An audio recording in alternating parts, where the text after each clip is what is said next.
এই যে ভাইয়া, মানে আউট অফ অল প্লেসেস আপনি ভিজিট করছেন, এরকম কোন কান্ট্রি আপনার সবচেয়ে বেশি, মানে কোন কান্ট্রিটা আপনাকে সবচেয়ে বেশি সারপ্রাইজ করছে? খুবই কঠিন একটা প্রশ্ন। আহ, ধাপে ধাপে বলি। এবং কেন? ধাপে ধাপে বলি, আচ্ছা।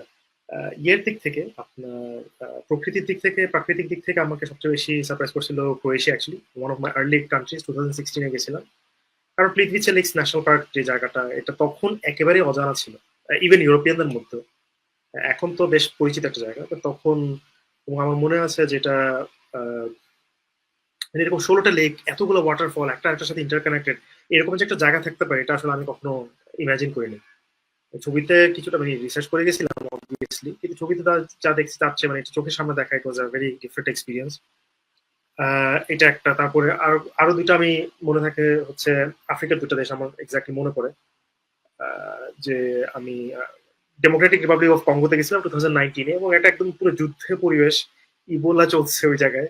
এমন একটা জায়গা দিয়ে গিয়ে আমরা গিয়ে এক রাত কাটিয়ে আসছিলাম একটা ভলকেনোর মাথায় চূড়ায় গিয়ে। তো একটা on the top of a volcano for one night, মানে এটা আসলে একটা এক্সপিরিয়েন্স, এরকম লাভা চোখের সামনে দেখা, এটা খুবই ফাটাফাটি একটা এক্সপিরিয়েন্স।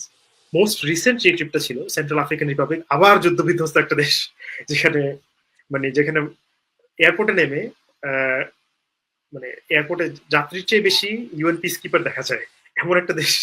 তাও সেখানে একদম জঙ্গলের মাঝখানে গিয়ে একটা জায়গা যেখানে 200-300টা হাতি এক জায়গায় দেখা যায়, মানে এটা এরকম একটা ও এরকম ওয়াও। একটা জঙ্গল এক্সপিরিয়েন্স মানে আর কোথাও দেখা যায় না পৃথিবীর। এবং ছোট একটা প্লেন, 9 সিটের প্লেনে করে যাওয়া, তারপরে আপনার একদম জঙ্গলের ভিতর দিয়ে 4x4 দিয়ে যাওয়া, আবার জঙ্গলের ভিতর দিয়ে 2 ঘন্টা হাইকিং করে ট্রেকিং করে যাওয়া। ট্রেকিং করার জন্য একদম লোকাল ওই যে পিগমি যে গাইড, তাদেরকে নিয়ে আসা লাগে, কারণ তারা ছাড়া কেউ এই রাস্তা চিনে না। তো এটা ইটসেলফ একটা এক্সপিরিয়েন্স ছিল, এটা বলবো একটা। আরেকটা এক্সপিরিয়েন্স অ্যাকচুয়ালি, আপনি যেখানে থাকেন অস্ট্রেলিয়াতে, আমার একটা মারাত্মক এক্সপিরিয়েন্স হয়েছিল। আমি এয়ারলি বিচ থেকে, ওই কুইন্সল্যান্ডের এয়ারলি বিচ এরিয়া থেকে আমরা একটা এক রাতের জন্য গ্রেট বিয়ারের রিফিউ করছিলাম। একটা পন্টুনে থাকা যায় ওখানে গিয়ে, এবং ডাইভিং করলাম। আহ, তারপর even helicopter flight over the Great Barrier Reef করছিলাম। ওটা একটা মারাত্মক এক্সপিরিয়েন্স। এই চারটা আমি বলবো খুবই ইউনিক এক্সপিরিয়েন্সেস। আর সাহারাতে এক রাত থাকা, ওটা সাহারাতে এক রাত, আসলে সাহারাতে কয়েক রাত ছিলাম, বাট একটা এক রাত ক্যাম্পিং করছিলাম।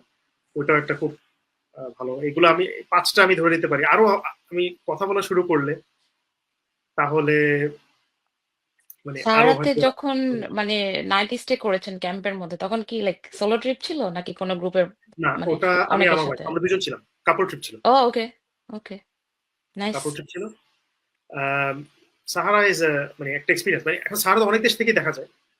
কমনলি মানুষ মরক্কো থেকে দেখে, আমি একটু ডিফারেন্ট দেখতে চেয়েছিলাম, মরিটানিয়া থেকে দেখতে চেয়েছিলাম। তো ওই মরিটানিয়া থেকে দেখার জন্যই সাহারা ওখান থেকে গেলাম। এবং একটা শীতকালের সাহারা ছিল, সেটা অ্যাকচুয়ালি ভেরি নাইস, মানে অত গরম ছিল না। রাতের বেলা অ্যাকচুয়ালি কয়েক ঠান্ডা হয়ে গেছিল। এবং লাইট পলিউশন ছাড়া আকাশের দিকে তাকানো একটা এক্সপিরিয়েন্স আই থিঙ্ক, তারা দেখা এবং